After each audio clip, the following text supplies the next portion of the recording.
UDIA National Congress is an opportunity where all our members from around Australia, that being developers, consultants, come together.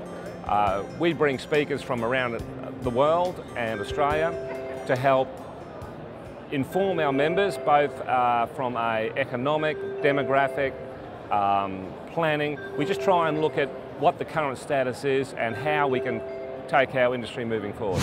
I'm delighted to talk on a great topic today where ideas take flight. I will be even more delighted if you can take some of my points and food for thought. Allow me to introduce this subject by saying how fortunate we are to live in this great country. A country that is 70% the size of India and China combined in land area, with minimal population. A country with unlimited natural resources, which the world needs very badly. A country with a great climate and over 4,500 kilometers of ocean frontage. Well, friends, what do you want? Is there any better place to live? Many, many countries would love to have what we have. With a great country like this, it is up to all of us to take our great ideas to flight and to make this an even greater and prosperous country. Why should it not be so? You have no excuse. One idea that we had 19 years ago that took flight is Springfield, a city in the making. And I will explain to you how this project is adding value to a vast region. The mayor is here to support me, and he can verify everything that I say. Well, can I start off by saying this project had its ups and downs. Many sleepless nights, many a days when you thought, what the dickens am I doing here? But you just keep going. It started in 1992 when about 3,000 hectares, 23 kilometers southwest of Brisbane came into the market. No one wanted to buy it.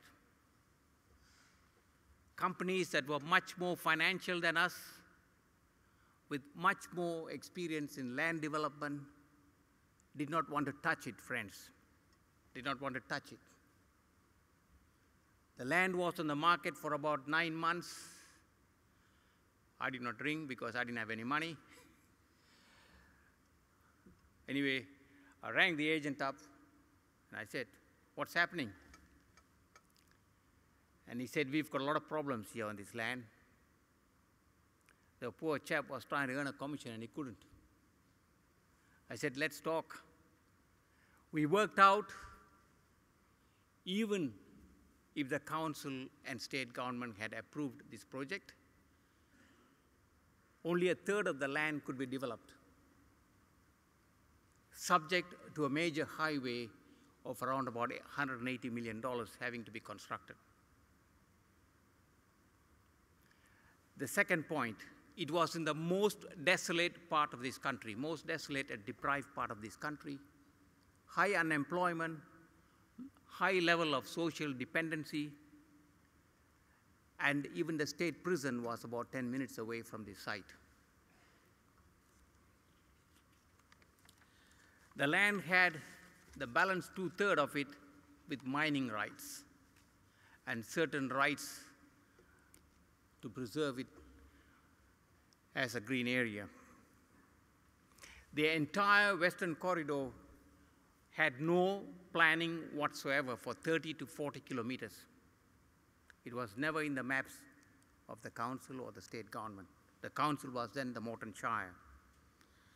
With all this, and with no money, we contracted to buy the land. There was only one buyer. The buyer has no money, but we contracted to buy the land. As I said, the saddest part was the entire corridor did not have any serious plan. So the long journey began. Those of us who are not sculptors, friends, we look at a rock, and what do we see? We see a rock. A sculptor looks at a rock, and he or she sees a beautiful face. They go out and chip and bring that beautiful face out. That face is always in the rock. So here we have close to 8,000 acres. It was crying out to us, bring me out. I'm a beautiful city, bring me out. We're delighted that, first of all, Maha accepted the invitation to come to Adelaide to speak. I was delighted to give him a spot on the podium because we recognise Springfield Land Corporation and the Springfield Town Centre is an award-winning, UDIA award-winning entrant last year. And we recognise that he had a story to tell, and that's part of what we wanted this conference to highlight, that there are some success stories, there are some elements of the story which are worthwhile grabbing, and perhaps it's really to highlight also to Maha and his team that they've done a jolly good job. In our case, we saw this land, and with the overcrowding of Brisbane, and those of you who know the subject well, according to University of Queensland, Southeast Queensland is the 6th fastest growing region in the English-speaking world, growing very fast. Brisbane getting out of control. We saw an ideal opportunity to create a unique city. So the first thing I do is I meet with our top planner and the state's leading surveyor. And I said to these two chaps, good friends of mine, I said, chaps, we've got this land, what shall we do? They later on said they felt very sorry for me. All they could see was a lot of planning problems and a lot of political problems. Anyway, they came back after 3 weeks with a big smile, and they said, we've got the answer. We've got the answer. Chop it up into 40-acre parcels, huge demand for rural subdivision outside, 23 kilometers outside Brisbane. You could sell it. No planning approval needed. 18 million bucks and you're gone. Well, sometimes I wish I had taken that. Around about the 10th year, I'll tell you later on what happened in the 10th year. I wish I had taken it, but I said to him, no, we're going to go on a long journey, chaps, and I want you to be part of it. Had we done and chopped it up into 40-acre parcels, there would be no Centenary Highway today, which we have been planned for up to about 80,000 vehicles per day. No development in the Western Corridor, because there wouldn't be any Centenary Highway. And we would not be able to uplift a beautiful city called Ipswich, a great heritage city with tremendous character and with old world charm. Nothing would have happened. Well, the long journey began to develop a master plan city. We had to take this project very seriously, as it was history in the making. To me, it was history in the making. Because if you destroyed these 8,000 acres, you have destroyed it for perpetuity. But if you do it right, it's like throwing the biggest rock that you could find on the earth and chucking it into the sea and seeing the ripples going on. And that's what's happening today. Come up and have a look at it. The only asset we had was a fierce determination and to do what is right. We had no other assets and a never, never give up attitude. We had no cash, very little experience in developing a project of this size. So what do? We go on a journey, look at 15 master plan communities around the world. We took the best ideas and left what was not relevant to Southeast Queensland. We came back and we designed a city with 3 cornerstones: education, health, and IT. 1992-93, those of you who know it, hardly any emails. Very, very few had a mobile phone. It was as big as that. That was technology then. So we said, let's attack technology. I will give you a short version because I could take you a long time to tell my story. We started with a local council that was a modern shire. Wonderful blokes, wonderful councillors, never had approved anything more than 250 lots. We went up with this grandiose plan, trying to build a city.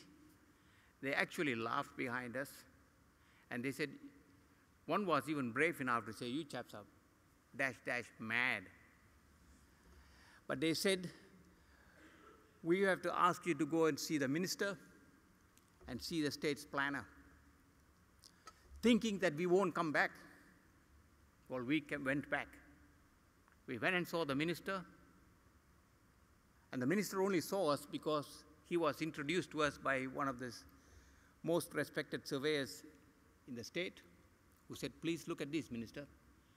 The minister took a 4-wheel drive, tried to go to the site, got lost, said a few bad words, came back and said, who the hell would live here? Then, as for respect for the surveyor, he took his chief planner and he said, advise me what we can do. The planner came back after 3 weeks and he said to the minister, Minister, you cannot approve this. This is an out-of-sequence development. It would cost the state a lot of money if this was approved, because the cost of infrastructure would be very, very high. The minister probably, I don't know this very much, but I think the minister tried to get rid of us. So what he said was, we will put onerous conditions on this development, and I mean onerous conditions. A, we had to finance and fund a $180 million highway in today's cost, pay for all major infrastructure like roads and rails and whatever it is, give land free to them, give land free to schools, fire brigade, ambulance, and over and above this, pay $1,000 per block right through the project, amounting to something like $90 million. Many would have said, that's it. But just to top it up, the minister said, and I think he meant well, the minister said, we have no planning instrument to approve a project of this size, 3,000 hectares, for what you want. You need a special legislation and an act of parliament. Many would have said goodbye and gone forever, but we were there. The journey of 5.5 years with very little money and considerable hurdles, you could write a book about it. Maha is a classic example of patience, perseverance and passion, the 3 Ps, because he's obviously very passionate about what he does. He's had to be very patient because of all the bureaucratic hurdles he's had to jump, and he's persevered and persevered, and that means success. It means a lot of sleepless nights. He loses hair like I do, but he's persevered and he'll succeed. As I said, the only asset we had was a very fierce determination to get our approvals, and once again, our ideas had to take flight, friends. You can't have the plane on the tarmac. You've got to take it off, and it needs that stamina. You need to put the rocket. You need to suffer. You need to pay the price. You need to have your sleepless nights. I had a full set of hair then, 93. You know what's happened to that? It's gone. I can't replace it now. Got to buy a wig now. In the marketplace, council, state government, and everybody else had no belief in the project. Absolute fact. Nobody had a belief, except the few chaps in the office. During this time, we were caught with 2 councils being merged, the government losing power and a new government coming back, bureaucrats having to retire or being replaced. We were in a whirlwind of political changes and a whirlwind of economic changes. And you know that. You know what's happened to this country the last 4 years. To cut it short, the project went to Parliament in 1997, 5.5 years afterwards. We have 89 parliamentarians. And the divisions among the parliamentarians is very strong. The government, the opposition, and the independents. Very strong divisions. It was debated all for about 4 hours in the middle of the night. And finally, what happened? All the 89 hands went up, friends. All the 89 hands went up. Peter Beattie said to me later on, he said, how the dash do you get 89 hands going up? I can't get 55 going up. And for the first time in the history of Queensland Parliament and the history other than Canberra, a city was given birth of 390 hectares in land area. Compare this with Brisbane, which is 156 hectares, Sydney, which is 161, Melbourne is 240 in land area. This is a city now in the making. I want you to come and have a look at it. Be my guest. Be my guest. I want you to share some of my pain and agony. The Springfield project was approved by a minister who gave us onerous conditions, but you have to take them on. You have to take them on. If you want your ideas to take flight, you have to take them on, chaps. You have to have the persistence, the stamina, the tenacity, and everything that goes with it. Just hang in there. You will get there. Last year, as Stuart said, we were recognized as the best master plan community in the world by the International Federation of Real Estate. 54 countries competed for it. USA, Japan, Germany, UK, and so on and so forth. Also, you chaps, the UDIA voted us as the best master plan community. So did the Property Council of Australia. It was a long journey from an unwanted piece of rock and scrub in the early 90s, becoming Australia's fastest growing region. But before I list some of the things we have delivered, I would like to pause and acknowledge our very supportive and progressive council with Mayor Paul Pisali and Russell Lewis, our chief planner. Can you stand up, Russell? And Mayor, can you stand up? Give them a loud applause, please.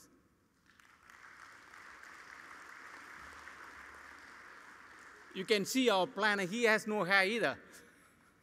He has no hair.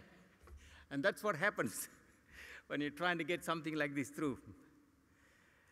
This thanks also in no small way to the efforts of the state government and the federal government. We now have approval for the following: a CBD commercial development for 1.5 million square meters, health city, which is 440,000 square meters, education city, which is 235,000 square meters. The sum total of all these commercial approvals is 2.1 million square meters.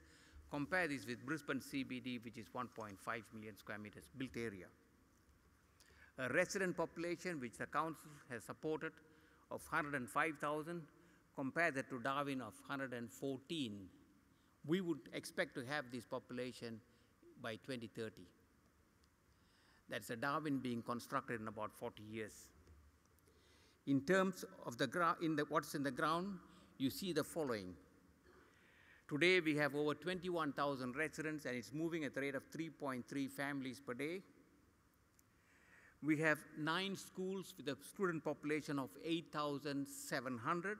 the highest resident to student population in the country, and I'll talk about education later on. We have a university and a TAFE and all other forms of education in one location. We have Orion Shopping Centre approved by the council for 172,000 square meters, which will be the second largest in the country. We have our own Tier 3 dark fiber, and we have got our own data center valued at $230 million, creating an IT hub.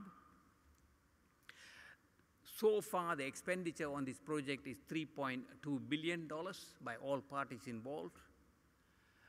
The first year saw an expenditure of $6.3 million, and last year experienced $650 million by everybody involved in it.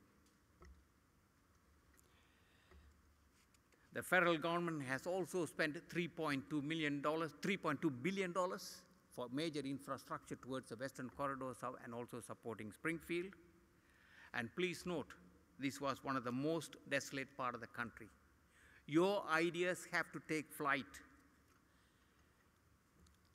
Friends, in 1997, if you thought this was a bed of roses, we ran out of money again.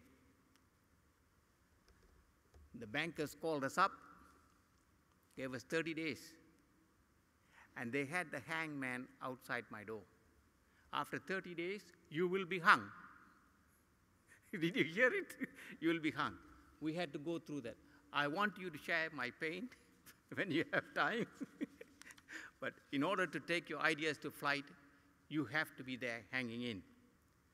From the outset, we planned a city with all 4 directions, and accessibility was particularly relevant in the recent floods in Brisbane. Springfield did not flood at all. And it could easily have been isolated if not for being a master plan city.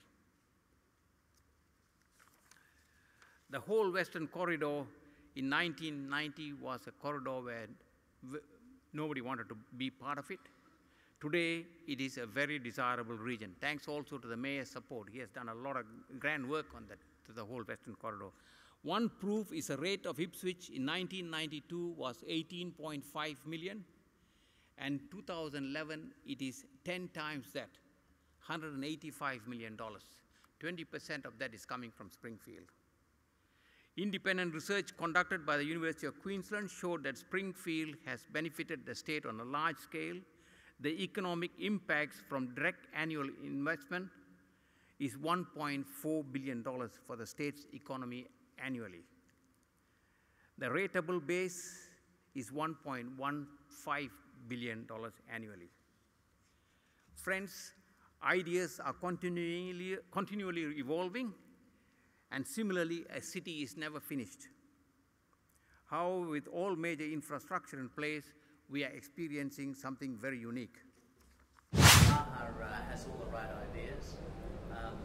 He's made big investments and taken big risks. He's been successful, but he has a vision and a concept which has worked for him. It's worked for Queensland, and it's worked for Australia. I'll explain to you what's happening with health. Currently, we are working with a deal with Queensland Health and a major hospital organization to create a health city where all forms of health services, all forms of human health care is in one spot, 52 hectares, with a total area of 440,000 square meters and an aged care for 2,500 beds. We've got a 30 million parkland which will open in 2 months, which will not only provide amenity and green space to students and residents, but it will weld the city, the Orion Shopping Centre, the university, and the CBD. The park will weld it. I passionately believe that education, and I say education is the currency of the future. Education is an international currency. You can go to any part of the world and you can cash it 24 hours a day. And education, once it is in a person, it can never, never be taken from that person. It can only be enhanced. So education is a key factor in Springfield. It's a very, very key factor. We also have a railway line that has been announced and work has started by the state government. The total cost of the railway line from Dara to Springfield is over $1 billion. The second stage, which is under construction, is $475 million. That's work going on at the rate of $700,000 per working day. In conclusion, I would like to pose one last question. What makes one idea take flight when another remains anchored, never to be more than a pipe dream? Well, it's our experience is a difference. You've heard in government circles where they talk of public-private partnerships, which is 3 Ps. Our 3 Ps is persistence, persistence, and persistence. And a never, never give up attitude when you want to do what is right. Keep at it. Once again, I repeat, the only asset we had from day one was a fierce and unwavering commitment to create a unique city in an area that was economically and socially depressed, and to pursue what is right. So hang in there till the end. When you have an idea, friends, and you want to allow it to take flight, don't ever, ever, ever give up.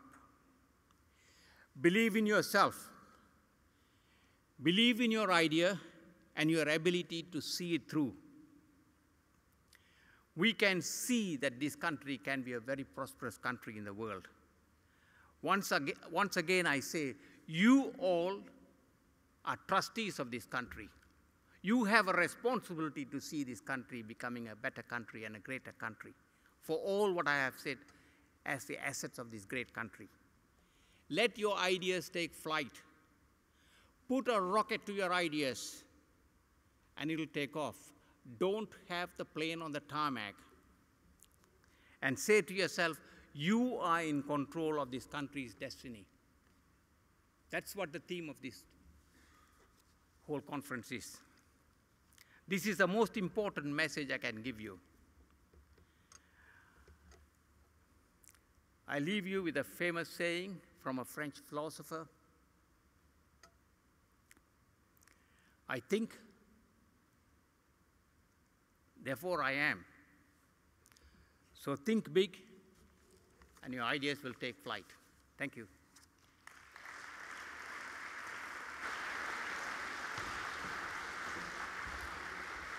The most important thing about today, there's 700 major development firms around the country, and what people don't realise is that everybody treats the development industry as second rate. I've got to tell you that it's the start of the food chain. Without the development industry, there's no horticultural or landscaping artists, there's no electricians, there's no carpenters, no plumbers, there's no furniture.